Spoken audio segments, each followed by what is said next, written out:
नमस्कार दोस्तों, स्वागत है आपका स्टॉक गाइडेंस में। सो फ्रेंड्स, आज मैं फार्मा सेक्टर के एक स्टॉक के बारे में बात करने वाला हूं और फार्मा सेक्टर में आने वाले टाइम में एक बहुत बड़ी ग्रोथ की उम्मीद किया जा रहा है। और जब किसी सेक्टर में ग्रोथ आता है तो उस सेक्टर के जो शेयर्स है उनमें भी ग्रोथ देखने मिलता है। तो इसलिए जब किसी सेक्टर में ग्रोथ आता है तो उस सेक्टर के इन्वेस्टर को बहुत ज़्यादा फायदा होता है। अभी आप सोच रहे होंगे कि ये फार्मा सेक्टर में ग्रोथ इसलिए आ रहा होगा क्योंकि कोरोना की वजह से मेडिकल स्पेंड ज़्यादा किया गया होगा। अगर आप ऐसा सोच रहे हैं तो मैं आपको बता दूं, ऐसा बिल्कुल नहीं है, क्योंकि इसके पीछे कुछ और ही रीजन है जिसको शायद ही आपने सुना होगा। और वो रीजंस क्या है उसके बारे में हम लोग किसी और वीडियो में डिटेल में डिस्कस करेंगे। आज की वीडियो में हम लोग सुप्रिया लाइफ साइंस के टेक्निकल ग्राफ और इनिशियल रेशियो पे डिस्कस करने वाले हैं। और ये कंपनी फार्मा सेक्टर की एक स्मॉल कैप कंपनी है जिसका मार्केट कैप देखें तो 2850 करोड़ के आसपास का है, जो कि एक कैश रिच कंपनी है और साथ ही फंडामेंटली स्ट्रॉन्ग भी है। और कंपनी का पिछले 3 से 5 साल का compounded sales growth, compounded profit growth और रिटर्न ऑन इक्विटी बहुत ही अच्छा देखने मिल रहा है। तो चलिए वीडियो में आगे बात करते हैं और शेयर के टेक्निकल ग्राफ को समझने की कोशिश करते हैं। लेकिन सबसे पहले वीडियो को पॉज कीजिए और वीडियो को लाइक जरूर कर दीजिए, क्योंकि बहुत से लोग वीडियो को देखते हैं लेकिन लाइक करना भूल जाते हैं। तो इसलिए सबसे पहले वीडियो को लाइक कर दें और अगर चैनल पर नए हैं तो चैनल को सब्सक्राइब भी कर। और इसके साथ साथ वीडियो की डिस्क्रिप्शन में हमारे फ्री टेलीग्राम चैनल का लिंक है, जिसको ज्वाइन करके आप शेयर मार्केट के रेगुलर और इंपॉर्टेंट अपडेट्स को पा सकते हैं। फ्रेंड्स, ये है शेयर का टेक्निकल ग्राफ। तो आइए अब टेक्निकल ग्राफ पे डिस्कस करते हैं डिटेल में। तो देखिए, आप देख सकते हैं कि एक जोन मैंने एक लाइन यहाँ पे आपको ड्रॉ करके दिखाया है। 300 से लेकर 325 का एक ये जोन है जो कि इसका सपोर्ट जोन है, जो कि काफ़ी स्ट्रॉन्ग है। ठीक है, ऊपर में एक ये दिख रहा होगा आपको 380 से लेकर 400 का, ये जो रेंज है ये इसका रिट्रेसमेंट जोन है, या फिर यहाँ पे प्रॉफिट बुकिंग का भी आप कह सकते हैं कि यहाँ कहीं पे प्रॉफिट बुकिंग आपको तगड़ी से मिल जाएगी, तगड़ी यहाँ पे प्रॉफिट बुकिंग आ सकती है।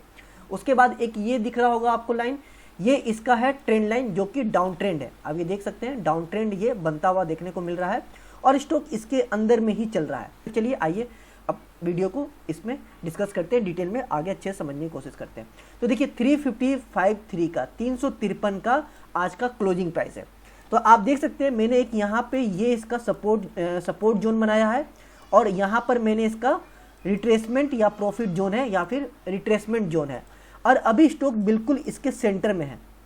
तो सबसे पहले बोल दें कि जो लंबे अवधि में इसमें एंट्री किए हुए हैं या फिर जो करने की सोच रहे हैं उनको अभी पूरी तरह से न्यूट्रल लेना है, अभी कुछ भी नहीं करना है।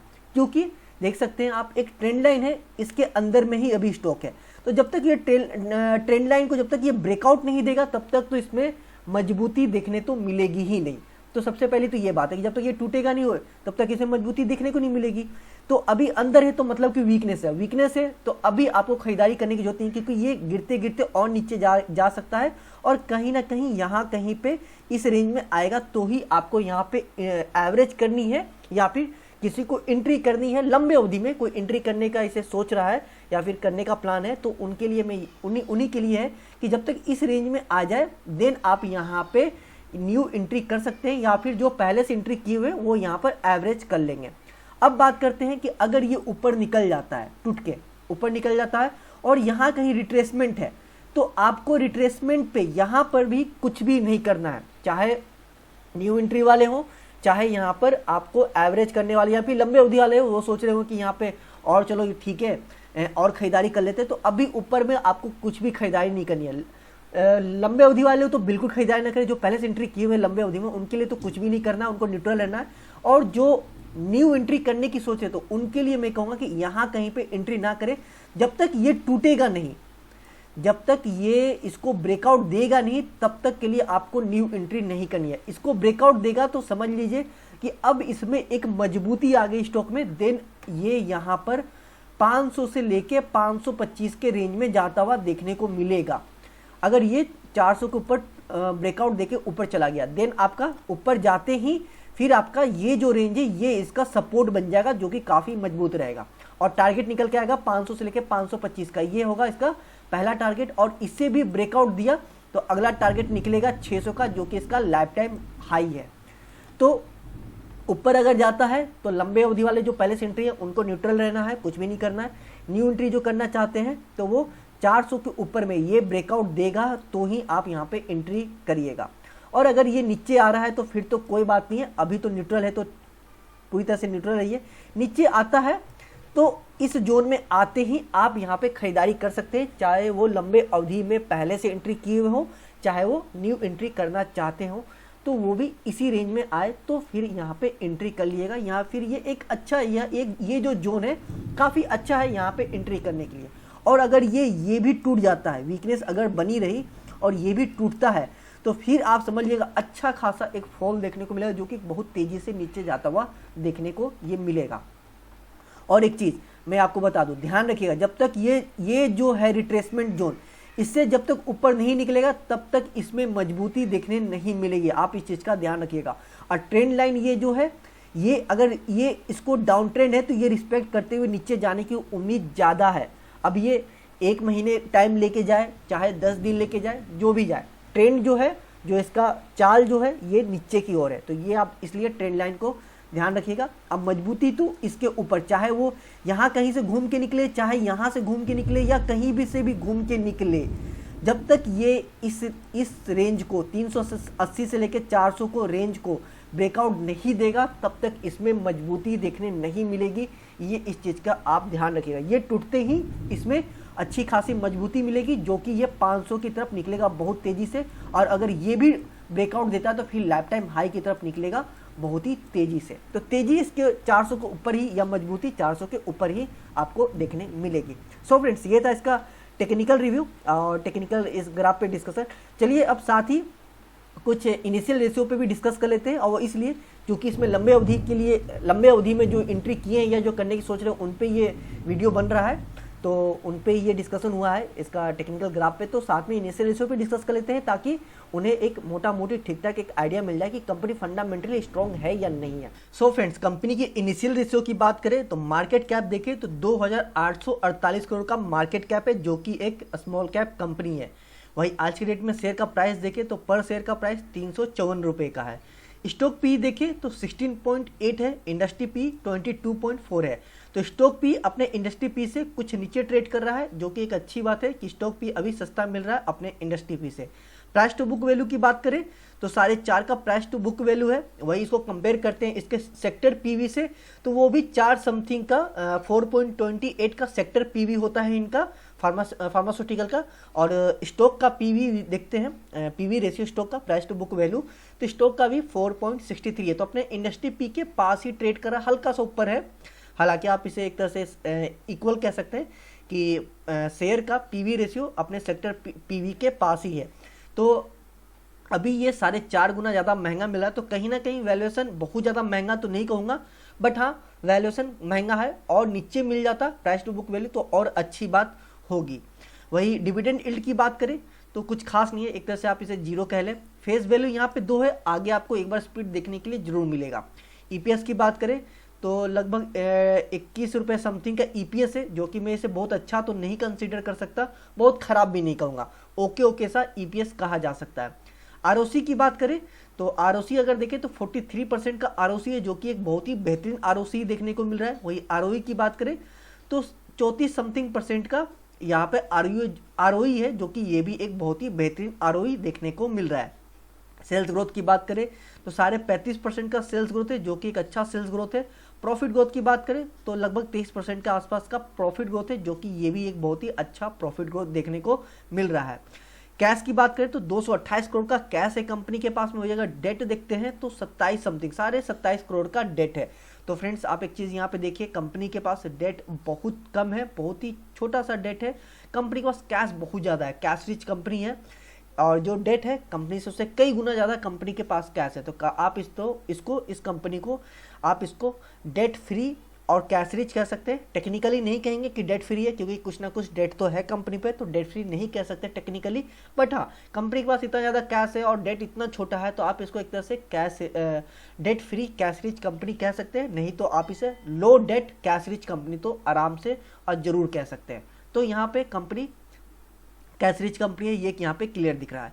प्रमोटर होल्डिंग की बात करें तो 68.2% का प्रमोटर होल्डिंग है, जो कि एक बहुत ही मजबूत प्रमोटर होल्डिंग यहाँ पे देखने को मिल रहा है। सो फ्रेंड्स, अब आइए सिंपल और सीधा सीधा समझ लेते हैं कंपनी में क्या अच्छा और क्या खराब है। सबसे पहले बात करते हैं अच्छा का। तो प्रमोटर होल्डिंग देखें तो बहुत ही यहाँ पे स्ट्रॉन्ग और मजबूत प्रमोटर होल्डिंग देखने को मिल रहा है। कैश की बात करें तो कंपनी कैश रिच कंपनी है, और डेट देखें तो डेट भी बहुत कम है, तो low debt high cash rich company है। प्रॉफिट ग्रोथ की बात करें तो अच्छा प्रॉफिट ग्रोथ देखने को मिल रहा है। सेल्स ग्रोथ की बात करें तो एक बहुत ही अच्छा सेल्स ग्रोथ देखने को मिल रहा है। आरओसी की बात करें तो बहुत ही आरओसी अच्छा देखने को मिल रहा है। आरओई की बात करें तो ये भी बहुत अच्छा आरओई देखने को मिल रहा है। स्टॉक पी अगर देखें तो अपने इंडस्ट्री पी से नीचे ट्रेड कर रहा है, तो बहुत ज़्यादा महंगा तो नहीं है, बट आप इसे ओके कंसीडर कह सकते हैं कि ये वैल्यूएशन के मामले में ओके सा कहा जा सकता है। वही कंपनी का ईपीएस देखें तो ईपीएस भी आप इसे ओके कंसीडर कर सकते हैं। बहुत अच्छा ईपीएस नहीं कहेंगे, बट इसे खराब भी नहीं कहेंगे, तो ओके सा ईपीएस कहा जा सकता है। अब बात करते हैं कि कंपनी पे दिक्कत वाली क्या बात है। तो यहाँ पे वैसे तो कुछ बहुत ज़्यादा दिक्कत वाली बात तो मुझे दिख नहीं रही है इनिशियल रेशियो में। बस अगर कुछ ना कुछ दिक्कत अगर है भी तो वो ये है कि कंपनी पे डेट है, लेकिन ध्यान रखिएगा फ्रेंड्स, बहुत ही छोटा डेट है और कंपनी के पास अच्छा खासा कैश रिच कंपनी है, तो एक तरह से ये दिक्कत नहीं है, बट फिर भी डेट है तो आप इस पर कर्ज है कंपनी पे, तो आप इसको एक तरह से कुछ दिक्कत वाली बात कह सकते हैं। और वही अगर प्राइस टू बुक वैल्यू की बात करें तो ये 4.5 गुना महंगा मिल रहा है, जो कि एक ये दिक्कत वाली बात है, और साथ ही अपने सेक्टर पीवी के इक्वल में ही है इसका प्राइस टू बुक वैल्यू। तो वैल्यूएशन के मामले में, प्राइस टू बुक वैल्यू का वैल्यूएशन के मामले में अगर देखते हैं तो बहुत ज़्यादा महंगा नहीं है, लेकिन बहुत सस्ता भी नहीं है, तो आप इसे एक तरह से दिक्कत वाली बात कह सकते हैं।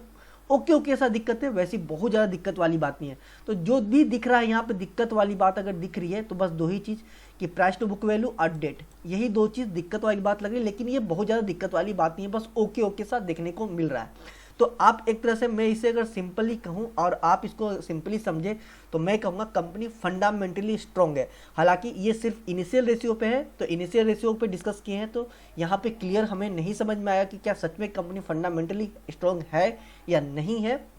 बट मैं आपको बता दूं, मैंने इसे इसका profit and loss, balance sheet, cash flow, बाकी सब चीज़ें भी चेक करा है मैंने। हालांकि इस वीडियो में डिस्कस नहीं कर रहा हूं, लेकिन मैंने सारा कुछ चेक किया हुआ। कंपनी फंडामेंटली स्ट्रॉन्ग है, आप इस चीज़ को मतलब कि आप मान के चल सकते हैं, और चाहे तो आप अपने लेवल पे भी रिसर्च जरूर कर ले, और आपको करना भी होगा।